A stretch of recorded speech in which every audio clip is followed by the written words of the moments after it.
শোনে এক হও লড়াই করো মুক্তিযোদ্ধার ঘোষকে জিয়া।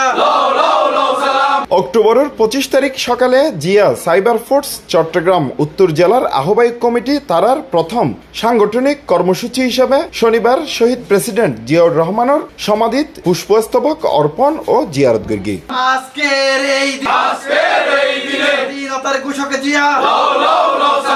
এই কর্মসূচির মাধ্যমে জিয়া সাইবার ফোর্স উত্তর জেলার তরুণ কর্মী হলে জাতীয়তাবাদী আদর্শের প্রতি তারার অঙ্গীকার পুনর্ব্যক্ত করি। কর্মসূচিত উপস্থিত আছেন জিয়া সাইবার ফোর্স চট্টগ্রাম উত্তর জেলার আহ্বায়ক ইঞ্জিনিয়ার তাওসিফ ইমরুজ শিহান এবং সদস্য সচিব আশরাফুল আজম সিজান। এছাড়াও উপস্থিত আছেন জিয়া সাইবার ফোর্স চট্টগ্রাম উত্তর জেলার সিনিয়র যুগ্ম আহ্বায়ক মোহাম্মদ রিয়াজ হোসেন, যুগ্ম আহ্বায়ক অ্যাডভোকেট মীর মোহাম্মদ আজমগীর ও সাইফ তারেক। আরও উপস্থিত আছেন সদস্য হাসান মুরাদ, সেলিম পারভেজ চৌধুরী, হাসানুজ্জামান জামাল এবং জাবেদ রানা, মোহাম্মদ আসগর হোসেন, মোহাম্মদ জানে আলম, মোহাম্মদ শেকান্দর সহ হাটহাজারী, রাঙ্গুনিয়া, রাউজান, সন্দ্বীপ, ফটিকছড়ি, সীতাকুণ্ড ও মিরসরাইয়ের নেতৃবৃন্দ।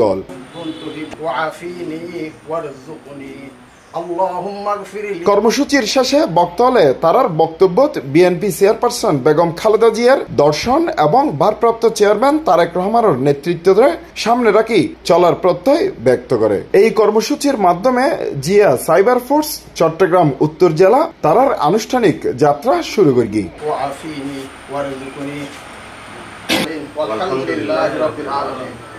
C+ TV Chittagong.